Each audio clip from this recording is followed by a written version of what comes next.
Welcome back to Core Motivations Podcast. I'm your host, Michelle Connolly.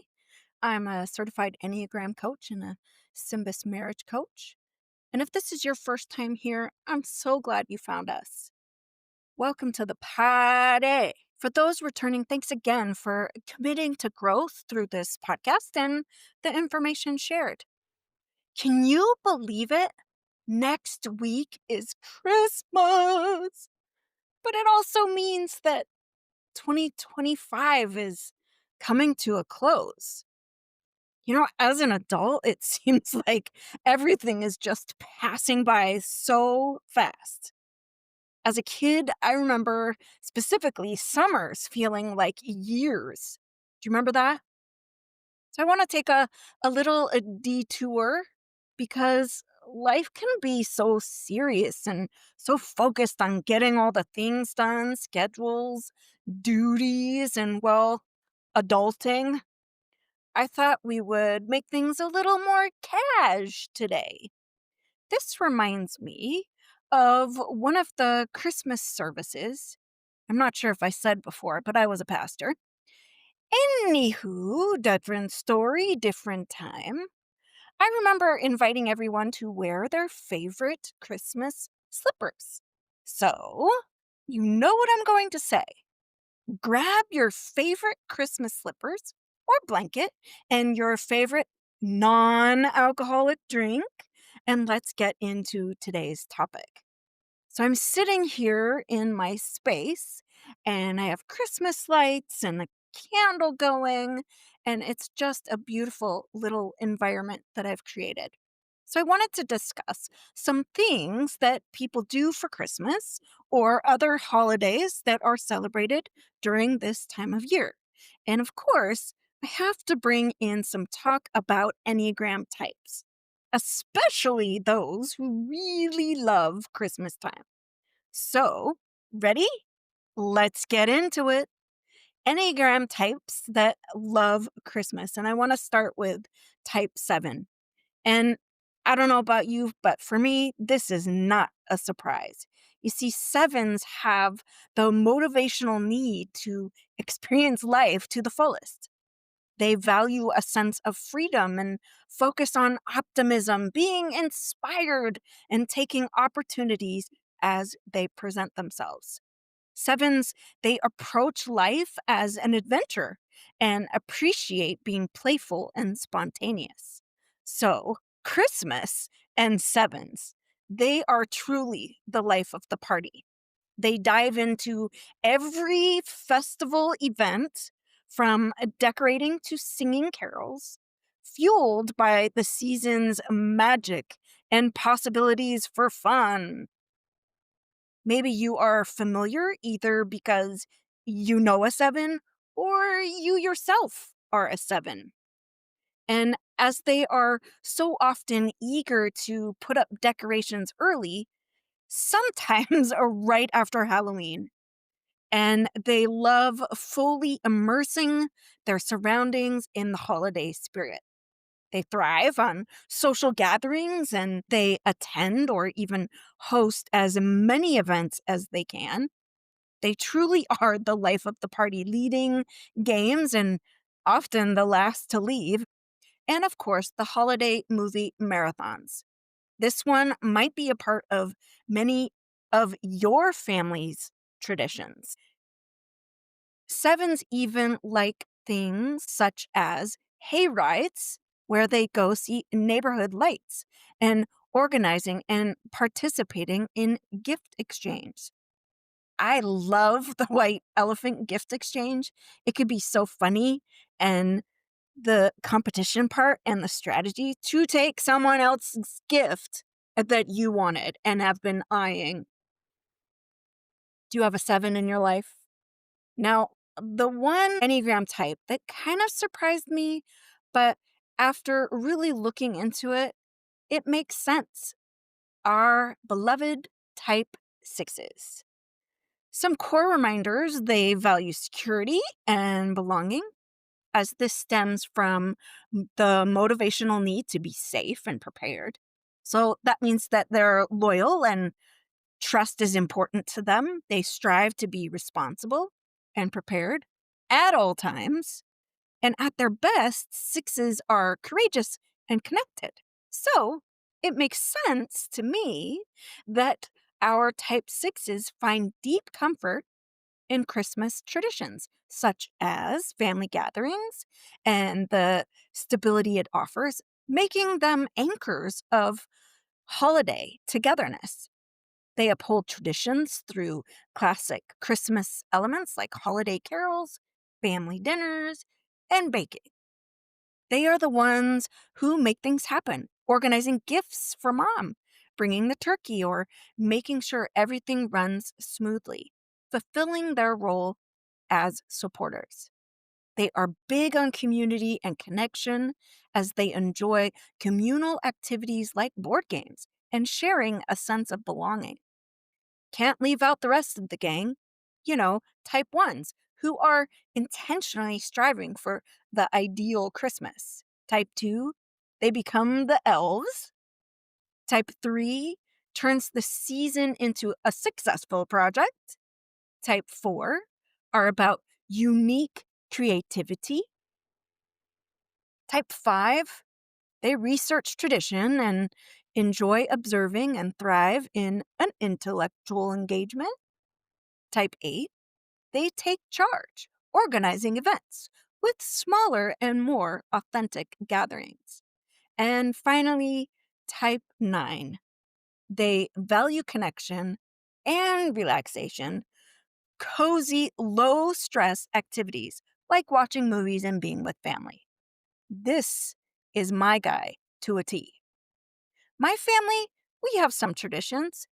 We watch all our favorite movies all the way up to Christmas Eve. Some of our favorites are The Santa Claus with Tim Allen, Elf, of course, Christmas with the Cranks, and Polar Express. I know that one is an either you like it or you don't. No in betweens. I've even heard some people say that it's creepy. I just think it's fun. Hot chocolate, being on a train, I don't know, dancing. Anywho, we also watch Home Alone. We like the first one for sure. How the Grinch Stole Christmas, the one with Jim Carrey. I'm sure I'm missing some. I don't know, maybe you can think of some that should be on our top. We really are not an old classic movie family, although I know some people are seriously dedicated to watching Miracle on 34th Street and It's a Wonderful Life and even White Christmas. I do love me a good Christmas rom-com, like The Holiday and Love Actually. And there is still a debate on if Die Hard is actually a Christmas movie. Now, that might have caused some challenges. What can I say except you're welcome? On Christmas Eve, we go to an early church service. We then come home and have a simple dinner, followed up with the Polar Express. Everyone goes off to bed, and I stay up and wrap presents while watching a classic, The Hobbit, either An Unexpected Journey or The Desolation of Smaug. I don't know, we could debate about that. I know you want to laugh. Like, what does that, The Hobbit, have to do with Christmas? But it's what I like to watch. In the morning, we, of course, wearing our Christmas jammies. That's a new tradition. But coffee first. Well, that doesn't even make sense. Jammies first, then coffee. Okay, back on track. We open presents. Stockings are last, then breakfast. Check this out. German pancakes. They're super yummy, baked in the oven, finished off with freshly squeezed lemon and sprinkled with powdered sugar, fresh fruit on the side, and of course, bacon. Sometimes we go to the movies on Christmas Day, if there's a new release, of course, but mostly we lounge and hang out. It's so nice to not have to rush off, to be anywhere specific, and to just let the day lead. Okay, time to wrap up. See what I did there? Historical Christmas facts and festive trivia. Here you go. Jingle Bells was originally a Thanksgiving song and was called One Horse Open Sleigh, which was written by James Lord Pierpont for his church's Thanksgiving concert in the mid 19th century. And then it was renamed in 1857, becoming the most popular Christmas song. Did you know that Alabama was the first state to recognize Christmas in 1836, followed by Arkansas and Louisiana? And it wasn't actually until 1870 that President Grant declared Christmas a national holiday.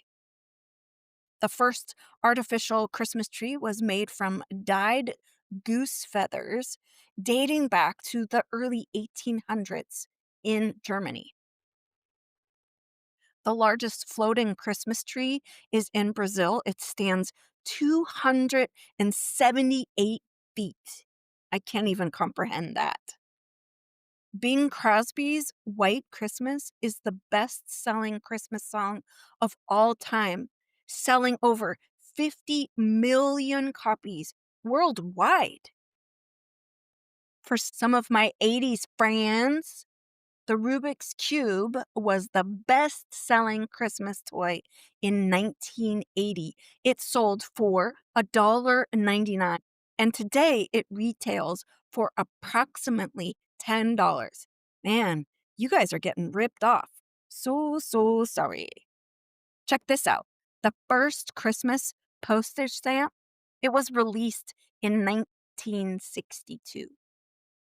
Tinsel was invented in 1610 in Nuremberg, Germany, and at one point it was made out of real silver to mimic ice and reflect candle flames on decorations. Fruit was what people used as ornaments in the late 17th century. Fruits like apples and oranges. And because of this type of decorating a tree was so popular, they called them sugar trees instead of Christmas trees. The first Christmas card was sent in 1843 by Sir Henry Cole, an English politician, and the card was embossed with the message, "Merry Christmas and a Happy New Year to you," later printed and sold. And here's one last one for you. Last year, the U.S. Postal Service processed more than 11.7 billion pieces of mail and packages during the holiday season, which included gifts, holiday cards, Christmas letters to Santa, and those dreaded credit card bills from all the shopping. Now, yours and my favorite, the legal stuff. This podcast is for informational purposes only and does not constitute professional advice. This podcast is not a substitute for medical care. The materials, movies, books, videos referred to in this podcast are recommendations only. The views expressed by our guests are their own and do not necessarily reflect the views of the podcast host. That's me or sponsors. Join me each week as we dive into all things Enneagram, self-care ideas, self-love patterns and rhythms, share ideas from other reputable authors, doctors, and my favorite podcasters. A big thank you to you for being here with me today on Core Motivations Podcast. Now, I know you've heard me say this many times before, but truly, thanks for supporting our podcast, as it just couldn't be done without all of you. So, hit the follow button, share this episode with someone, and please leave a review. You can find me, Michelle, on Instagram at coremotivations_coach or through email, michelle@coremotivationscoach.com. Whatever your Christmas or holiday traditions are, may you be blessed during this time. May you give the gift of friendship and share love with all you encounter. With that, a happy Hanukkah, Kwanzaa, Bodhi Day, St. Lucia Day, Winter Solstice, Boxing Day, and a happy celebration to those holidays I missed. And last but not least, a very merry and happy Christmas from my family to yours. So let me leave you with this. Until next time. And as always, I'm rooting for you.